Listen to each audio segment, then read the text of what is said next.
esta semana, por exemplo, o senhor proferiu uma decisão sobre a lei do impeachment. Né? Venha calhar aí para a gente tratar desse assunto. Muita gente falou que o Supremo estaria adentrando na política de forma abusiva. Mas ninguém levou em consideração que talvez a política estivesse também de forma abusiva, utilizando o que a gente chama hoje de constitucionalismo abusivo, né? Que é o do impeachment para ameaçar, para jogar com os poderes. É interessante também a internet falou muita coisa, ministro, é interessante a gente botar os pingos nos is e entender, né? O motivo pelo qual essa decisão sobreveio agora e quais são os fundamentos dessa decisão. O Brasil já teve várias experiências, ou algumas, nesta quadra, com impeachments presidenciais levados a cabo. O impeachment do presidente Collor e depois da presidente Dilma. E em ambos os casos houve uma grande judicialização. No caso da ex-presidente Dilma, quase que o tribunal criou uma lei própria para complementar a lei do impeachment, que é essa lei de 1950. Portanto, ela foi feita para regular o impeachment sob a Constituição de 1946. Desde aí, já tivemos inúmeras mudanças na Constituição. Tivemos a Constituição de 67 e 69 e tivemos também a Constituição de 88. Em relação ao Supremo Tribunal Federal, a pretensão de submeter os ministros a impeachment nesses tempos, ela é recente, é fruto de 2018 para cá, desde a eleição de Bolsonaro. No passado, ninguém discutia essa questão. E aí começaram as várias tentativas, normalmente imputando aos juízes uma falta por uma prática de um ato judicial.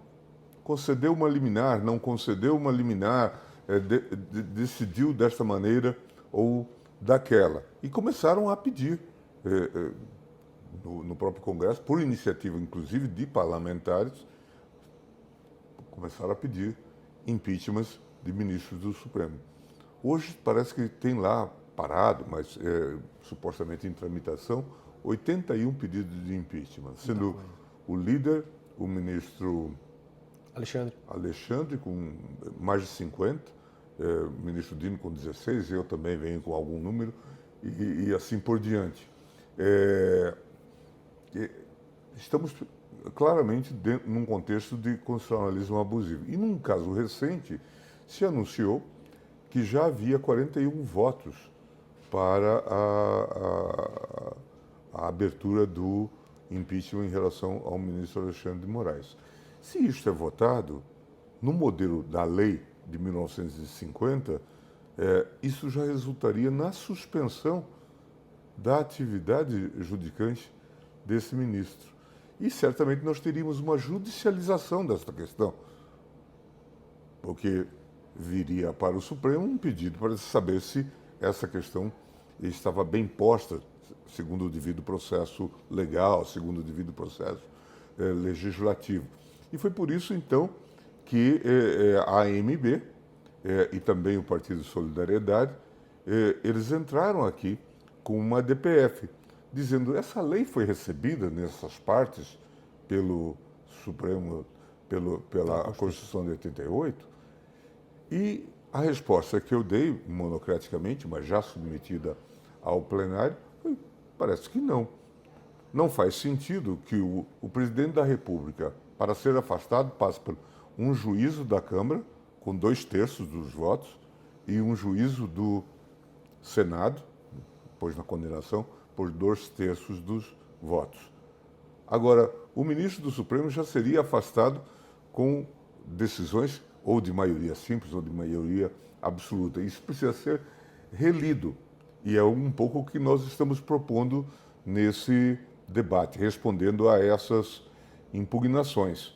E devemos dizer também que o impeachment de juízes, ao longo do tempo, hoje é um conceito assente, por exemplo, na Comissão de Veneza, que o impeachment de juízes por um tribunal político, que seria o Senado, isso ficou ultrapassado. Por quê? Porque isto, na verdade, dá ensejo àquela prática do constitucionalismo abusivo.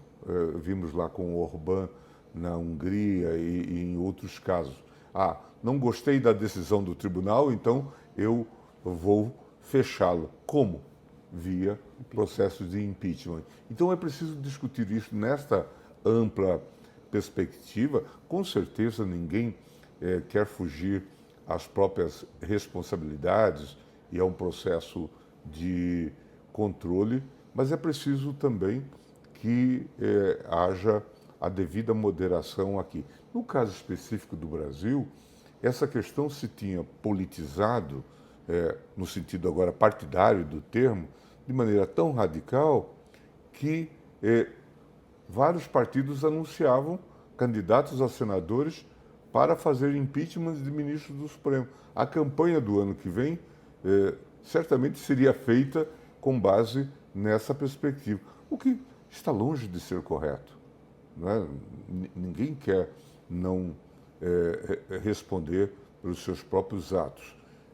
E é curioso que isso se faça com uma corte que cumpriu um papel desafiador, né, que foi de manter a democracia intacta. Quando a gente perambula por aí, as pessoas dizem: poxa, vocês fizeram algo de muito relevante, salvar a democracia, porque tudo poderia ter ido por água abaixo se não tivesse havido a firmeza, a concentração, o trabalho que nós aqui realizamos, né?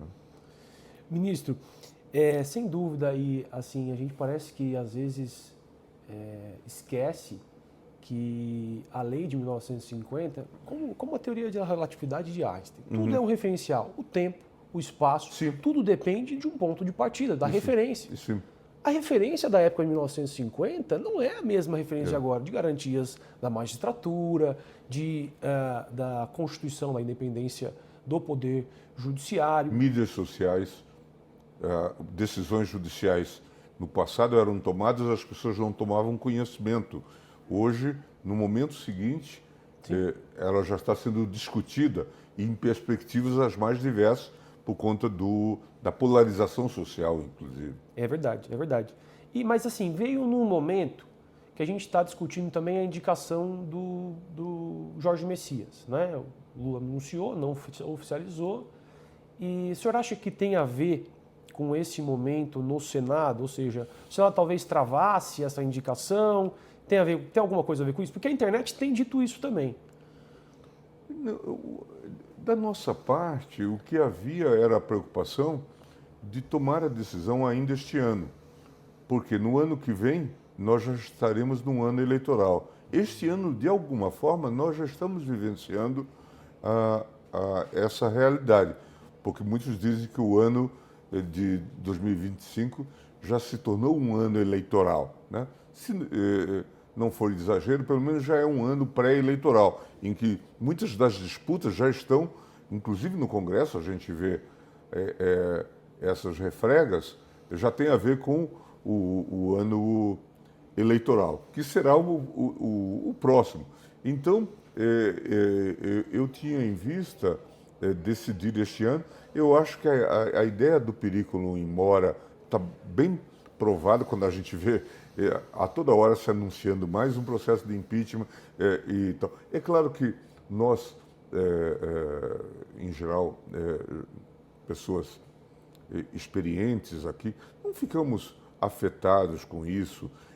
Hoje tem uma boa presidência no Senado, senador Davi Alcolumbre, que também se porta de maneira super responsável. Anteriormente, o Rodrigo Pacheco também teve uma postura exemplar durante os seus 4 anos. Mas nós não sabemos como isso vai continuar ao longo do tempo. E podem vir até pessoas muito boas e qualificadas, mas que não tenham coragem de assumir liderança, não é? Contra-majoritária, às vezes, em relação aos seus pares no Congresso ou no Senado. De modo que foi por isso que eu entendi que era esse o momento. Infelizmente, houve essa coincidência. Ninguém esperava que iria haver indicação de um nome para o Supremo e de que haveria essa crise em função dessa indicação. Não é? Então, alguns estão brincando, dizendo que acabou se realizando uma tempestade perfeita, mas ninguém planejou isso.